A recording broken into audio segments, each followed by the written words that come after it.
जय श्री राम, राधे राधे। स्वागत है आप सभी का मेरे चैनल में। आशा करती हूँ आप सभी स्वस्थ होंगे। श्री वाल्मीकि निर्मित आज रामायण आदि काव्य किष्किंधा कांड का आज का सर्ग प्रारंभ करने जा रहे हैं। अंत तक बने रहिएगा, श्रवण कीजिए आज का सर्ग।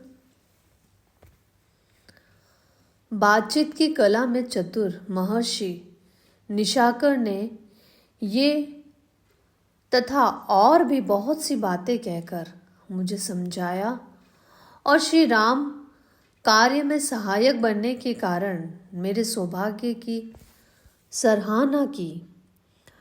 तत्पश्चात मेरी अनुमति लेकर वे अपने आश्रम के भीतर चले गए।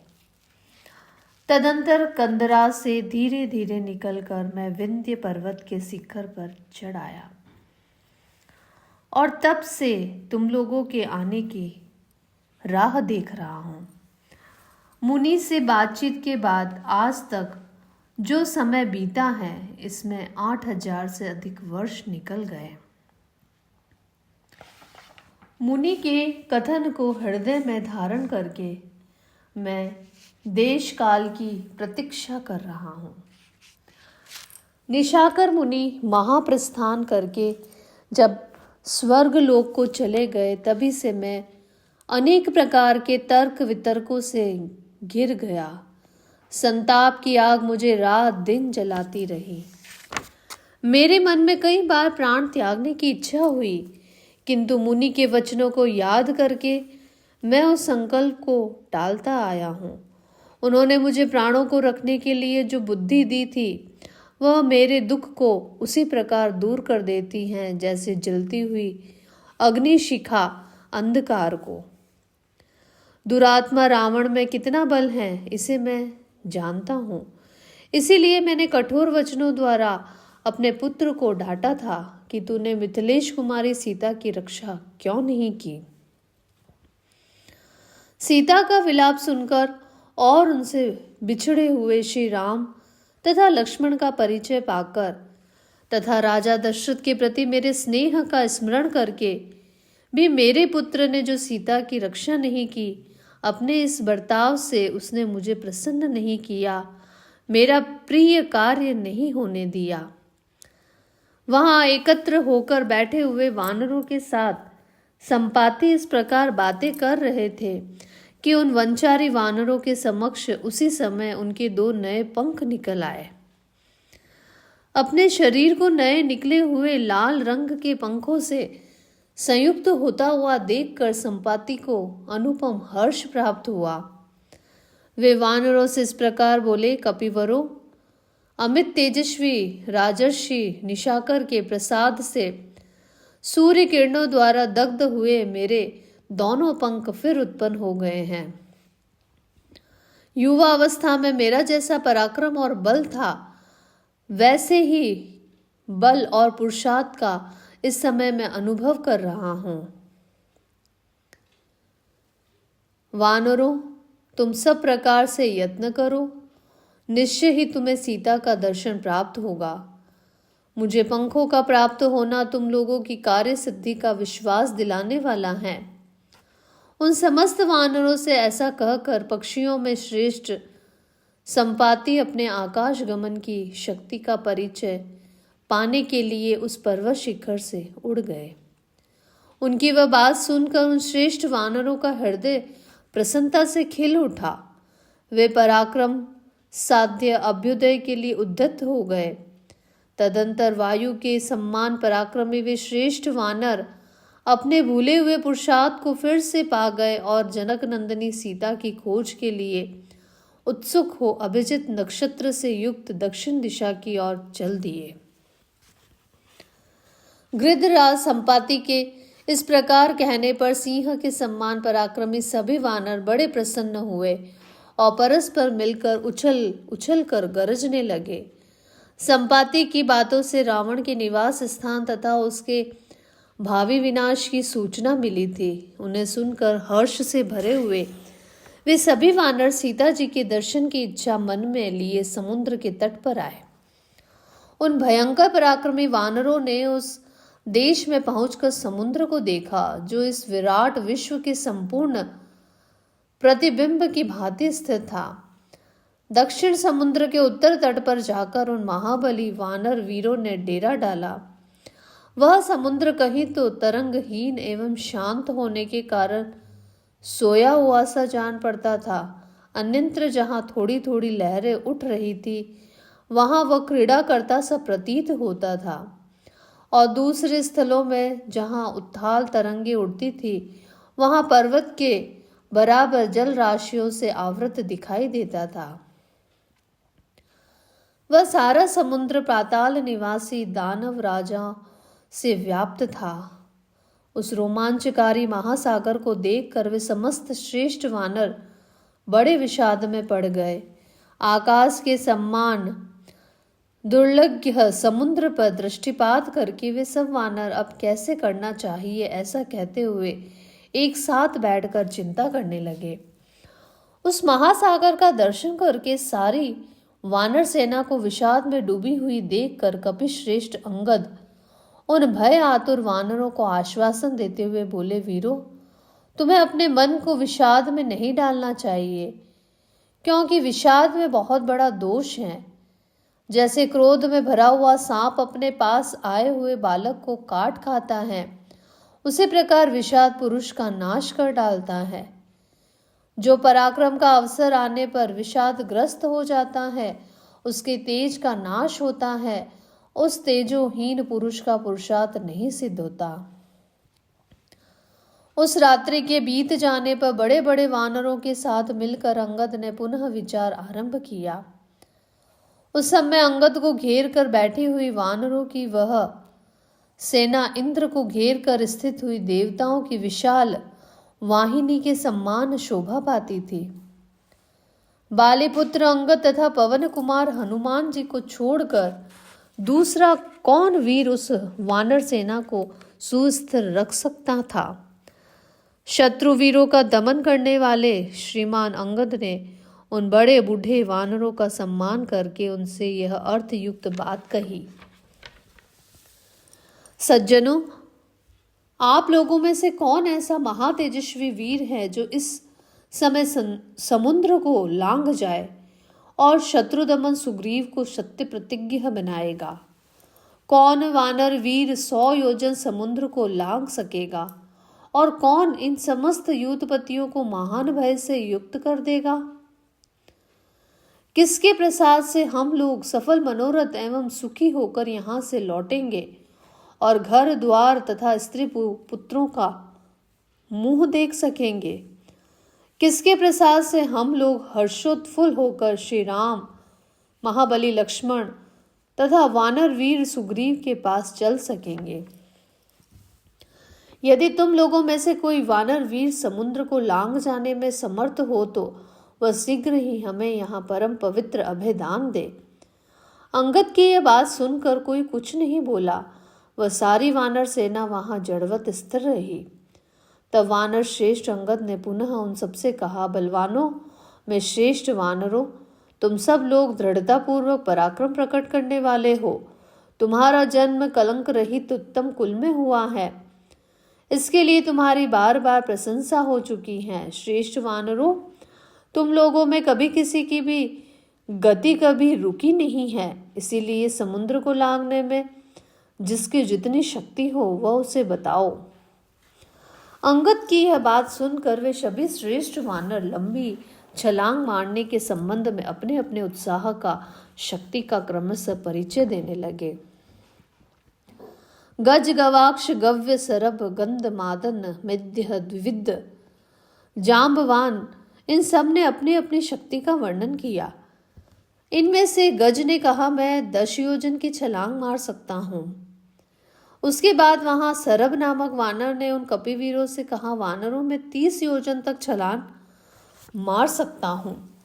तत्पश्चात महातेजस्वी गंधमाद ने उन सभी वानरों से कहा, इसमें संदेह नहीं है कि मैं 50 योजन तक छलांग मार सकता हूँ। उसके बाद वहां वानर वीर मेंद उन वानरों से बोले, मैं 60 योजन तक छलांग से कूद जाने का उत्साह रखता हूं। उसके बाद धैर्यशाली कपिश्रेष्ठ महातेजस्वी सुषेण बोले, मैं एक छलांग में 80 योजन तक जाने की प्रतिज्ञा करता हूं। इस प्रकार कहने वाले सब वानरों का सम्मान करके ऋक्षराज जामवान, जो सबसे बूढ़े थे, बोले, पहले युवा अवस्था में मेरे अंदर भी दूर तक छलांग मारने की कुछ शक्ति थी। यद्यपि अब उस अवस्था को पार कर चुका हूं, तो भी जिस कार्य के लिए वानरराज सुग्रीव तथा भगवान श्री राम दृढ़ निश्चय कर चुके हैं, उसकी मेरे द्वारा उपेक्षा नहीं की जा सकती है। इस समय मेरी जो गति है उसे आप लोग सुने। मैं एक छलांग में 90 योजन तक चला जाऊंगा, इसमें संशय नहीं है। ऐसा कहकर जाम्बवान उन समस्त श्रेष्ठ वानरों से पुनः इस प्रकार बोले, पूर्व काल में मेरे अंदर इतनी दूर तक जाने की शक्ति नहीं थी। पहले राजा बलि के यज्ञ में सर्वव्यापी एवं सबके कारणभूत सनातन भगवान विष्णु जब 3 पग भूमि नापने के लिए अपने पैर बढ़ा रहे थे, उस समय मैंने उनके उस विराट स्वरूप की थोड़े ही समय में परिक्रमा कर ली थी। इस समय तो मैं बूढ़ा हो गया हूं, अतः छलांग मारने की मेरी शक्ति बहुत कम हो गई है, किंतु युवावस्था में मेरे भीतर वो महान बल था जिसकी कहीं तुलना नहीं है।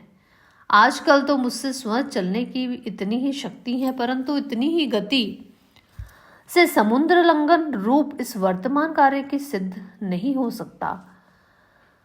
तदंतर बुद्धिमान महाकपि अंगद ने उस समय जाम्बवान का विशेष आदर कर ये उदारता पूर्वक बात कही, मैं इस महासागर के 100 योजन की विशाल दूरी को लांघ जाऊंगा, किंतु अधर से लौटने में मेरी ऐसी ही शक्ति रही या नहीं, यह निश्चित रूप से नहीं कहा जा सकता। तब बातचीत की कला में चतुर जाम्बवान ने कपिश्रेष्ठ अंगद से कहा, रीछों और वानरों में श्रेष्ठ युवराज, तुम्हारी गमन शक्ति से हम लोग भली भांति परिचित हैं। भले ही तुम 1 लाख योजन तक चले जाओ, तथापि तुम सबके स्वामी हो, अतः तुम्हें भेजना हमारे लिए उचित नहीं है।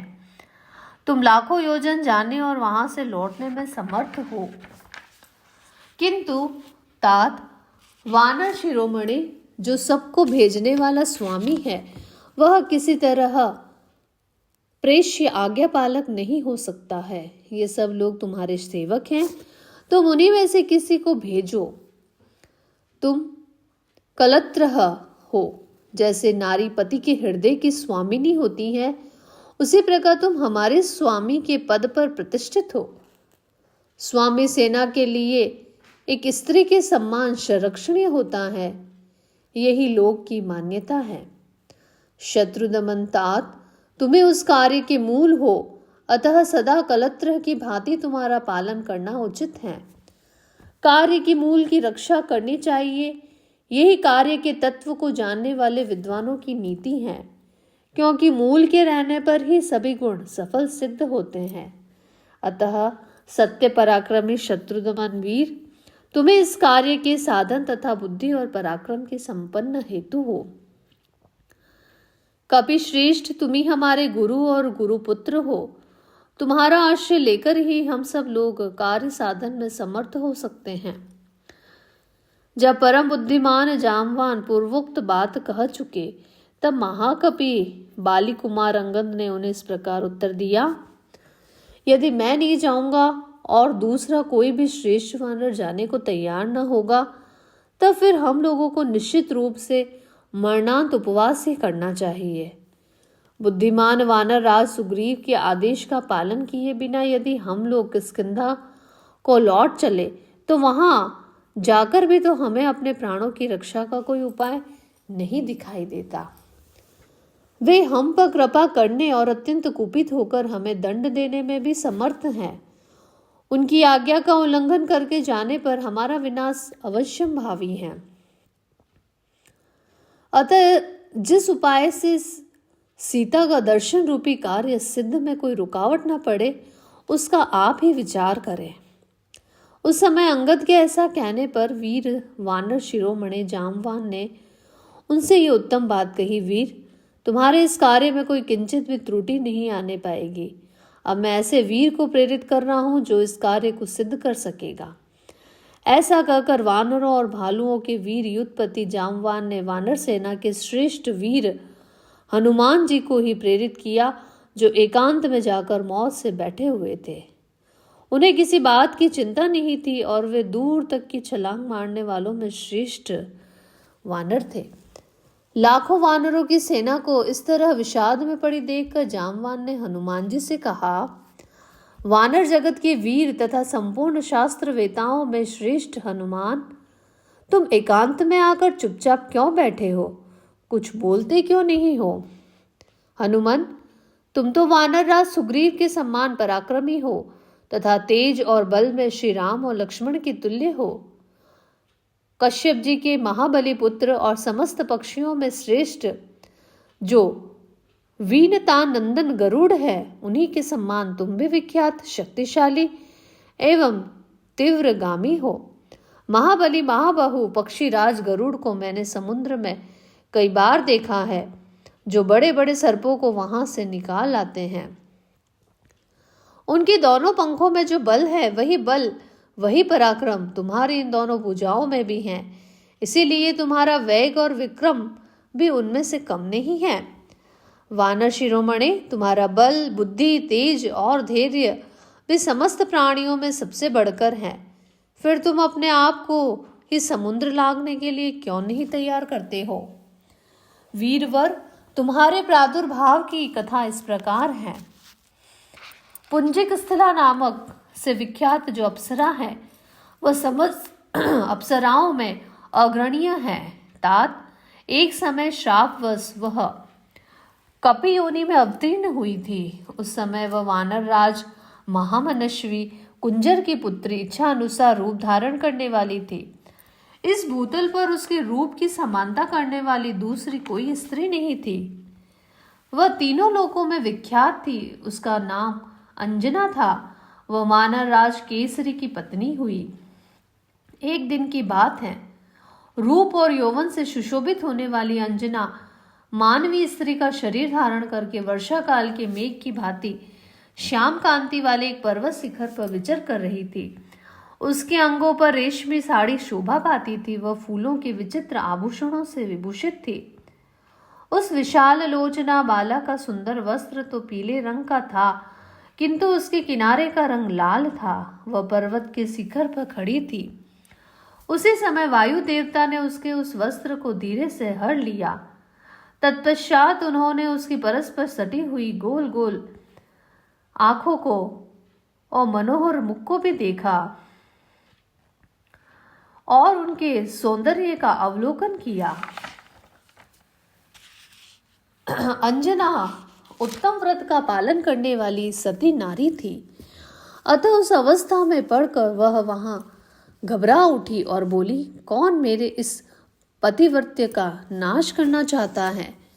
अंजना की बात सुनकर पवन देव ने उत्तर दिया, सुश्रोणी, मैं तुम्हारे एक पत्नीव्रत का नाश नहीं कर रहा हूं, अतः तुम्हारे मन में यह भय दूर हो जाना चाहिए। यशस्विनी, मैंने अव्यक्त रूप से तुम्हारा आलिंगन करके मानसिक संकल्प के द्वारा तुम्हारे साथ समागम किया है। इससे तुम्हें एक बल पराक्रम से संपन्न एवं बुद्धिमान पुत्र होगा।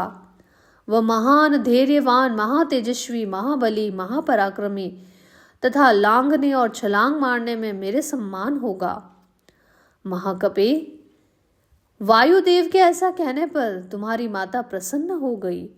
महाबाहो वानर श्रेष्ठ, फिर उन्होंने तुम्हें एक गुफा में जन्म दिया।